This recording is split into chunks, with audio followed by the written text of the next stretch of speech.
നമസ്കാരം. എല്ലാവർക്കും നമ്മുടെ പുതിയൊരു വീഡിയോയിലേക്ക് സ്വാഗതം.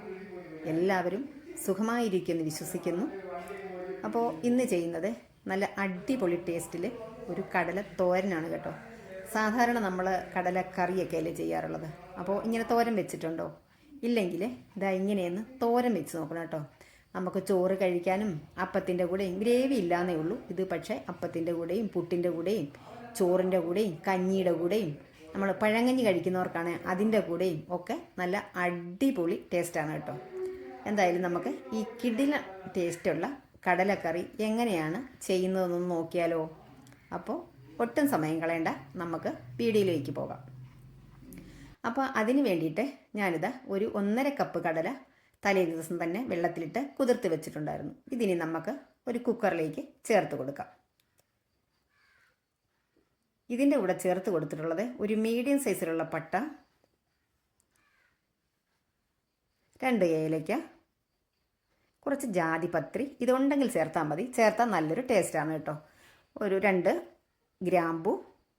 ഇനി നമുക്ക് കടല മുങ്ങിക്കിടക്കത്തക്ക രീതിയിലുള്ള വെള്ളം, ഒരുപാട് വെള്ളം ചേർക്കണ്ട, എന്നാൽ കുറച്ച് വെള്ളം വേണം താനും. ഇനി ഇതിലേക്ക് ചേർത്ത് കൊടുത്തിട്ടുള്ളത് 2 പച്ചമുളക്,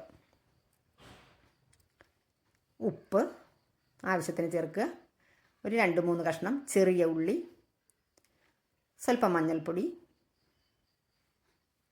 ഇത്രയും ചേർത്തിട്ട് നമുക്ക് കുക്കർ അടച്ച് വെച്ചിട്ട് ഒരു 6-7 വിസിൽ വരുന്നത് വരെ വേവിച്ചു കൊടുക്കാം. ഇതത്ര പെട്ടെന്ന് വേകുന്ന കടല ആയിരുന്നില്ല, അതുകൊണ്ടാണ് 7 വിസിലൊക്കെ ഞാൻ അടിക്കുന്നത് വരെ വെച്ചിട്ടുണ്ടായിരുന്നത്. അപ്പോൾ കടല വെന്തിട്ടുണ്ട്.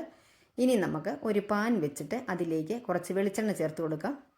നമ്മുടെ ഈ കേരള ഡിഷിനൊക്കെ അറിയാമല്ലോ, വെളിച്ചെണ്ണ ചേർക്കുന്നതാണ് നല്ലത്. അപ്പോൾ വെളിച്ചെണ്ണ ചേർത്ത് കൊടുത്തിട്ട് ഇതാ ഈ പാനിൻ്റെ സെൻറ്ററിലോട്ട് ഈ എണ്ണ നിൽക്കില്ല കേട്ടോ, വെളിച്ചെണ്ണ. അപ്പം അതിന് ഞാൻ കടുക് ചേർത്ത് കൊടുത്തിട്ട് ഒന്ന് ഇളക്കി കൊടുത്ത് പൊട്ടിച്ചെടുക്കുകയാണ് കേട്ടോ. ഇത് കണ്ടോ, അതിൻ്റെ സെൻറ്ററിൽ വെളിച്ചെണ്ണ നിൽക്കില്ല.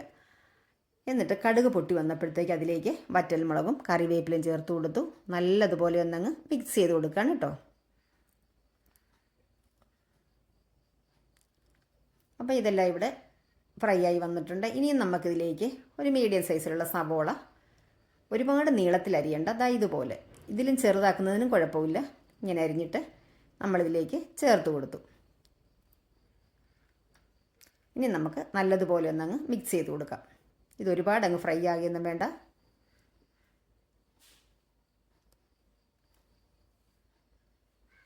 ഇനി നമ്മളിതിലേക്ക് ചേർത്ത് കൊടുക്കുന്നത് ഒരു 1.25 ടീസ്പൂണോളം ഇഞ്ചി വെളുത്തുള്ളി പേസ്റ്റ്. ഇതങ്ങ് ചേർത്ത് കൊടുത്തിട്ട് നന്നായിട്ടൊന്നങ്ങ് മിക്സ് ചെയ്യാം. ഇതിൻ്റെ പച്ചമണമൊക്കെ നല്ലതുപോലെ തന്നെ മാറി വരണം.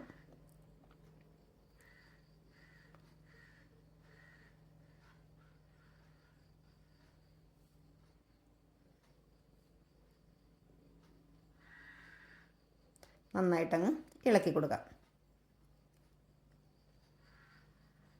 അപ്പോൾ ഇതൊക്കെ ഇവിടെ നന്നായിട്ട് വാടി വന്നിട്ടുണ്ട്. ഇനി നമുക്കിതിലേക്ക് ഒരു 1/4 ടീസ്പൂൺ മഞ്ഞൾപ്പൊടി, ഒരു 3/4 ടീസ്പൂണോളം മല്ലിപ്പൊടി, 1 ടീസ്പൂൺ മുളക് പൊടി,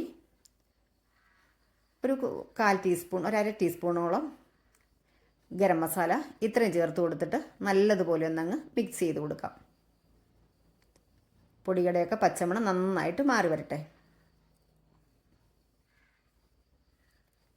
ഇനി നമ്മൾ വേവിച്ച് വെച്ചിട്ടുള്ള കടലയങ്ങ് ചേർത്ത് കൊടുക്കാം. ആ വെള്ളത്തോട് കുറച്ച് വെള്ളം ബാക്കിയുണ്ടായിരുന്നു, ആ വെള്ളത്തോട് കൂടി തന്നെ നമുക്കിതങ്ങ് ചേർത്ത് കൊടുക്കാം. ഇനി നമ്മളിതിലേക്ക് കുറച്ച് തേങ്ങ ചേർക്കുന്നുണ്ട്. അപ്പോൾ തേങ്ങയും ഈ സവോള, പച്ചമുളക് ഇതൊക്കെ കൂടെ നന്നായിട്ട്, നമ്മൾ ചേർത്തിട്ടുള്ള പച്ചമുളകില്ലേ കടലയിൽ ചേർത്തിട്ടുണ്ടായിരുന്നത്, ഇതെല്ലാം കൂടെ നല്ലതുപോലെ ഒന്നങ്ങ് വെന്ത് വരണം. അപ്പോൾ ആ വെള്ളം നമുക്ക് ആവശ്യമാണ്. എന്നിട്ട് തേങ്ങയും കൂടെ ചേർത്ത് ഒന്നങ്ങ് അടച്ച് വെച്ച് കൊടുത്തിട്ട് അതുപോലെ നല്ലതുപോലെ ഒന്നങ്ങ് മിക്സ് ചെയ്ത് കൊടുക്കുകയാണ്, തുറന്ന് നോക്കിയിട്ട്. കുറച്ച് സമയം കൂടെ നമുക്കിത് വെക്കണം സ്റ്റൗവിൽ.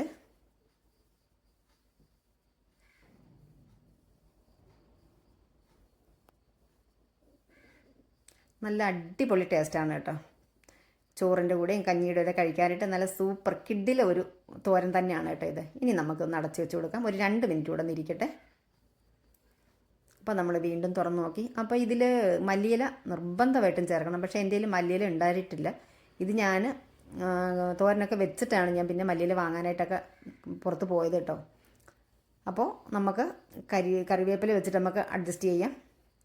അപ്പോൾ അതേ നന്നായിട്ട് വെള്ളമൊക്കെ തുറന്ന് വന്നു. നമ്മൾ തേങ്ങയൊക്കെ ചേർത്ത് വെച്ചിട്ടുണ്ടായിരുന്നല്ലോ. ഇതിലേക്ക് അരക്കപ്പ് തേങ്ങയാണ് ഞാൻ ഒന്ന് മിക്സിയുടെ ജാറിലേക്ക് ഇട്ടൊന്ന് ചതച്ചിട്ട് ചേർത്ത് കൊടുത്തത് കേട്ടോ.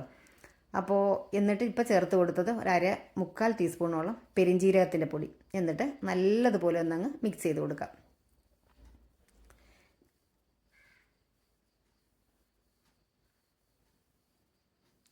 ഇനി ഇത് ഒരുപാട് നമ്മൾ അങ്ങോട്ടും ഡ്രൈ ആക്കി പോകണ്ട. അപ്പോൾ അത്ര ഒരു ടേസ്റ്റ് ഉണ്ടാവില്ല. ഒരുവിധം വെള്ളത്തിൻ്റെ കണ്ടൻറ്റൊക്കെ ഒന്ന് മാറിക്കഴിയുമ്പോഴത്തേക്ക് നമുക്ക് ഇതുപോലെ ഒന്ന് ചിക്കി ഇളക്കി കൊടുത്തിട്ട് ഉപ്പൊക്കെ നോക്കാം.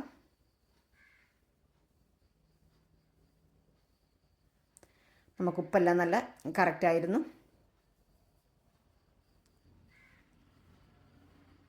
ഇപ്പോൾ ഏകദേശം എന്താ ഇവിടെ നമ്മൾ ചേർത്തിട്ടുണ്ടായിരുന്ന വെള്ളമൊക്കെ ഒന്നങ്ങ് തോർന്ന് റെഡിയായി വന്നിട്ടുണ്ട്.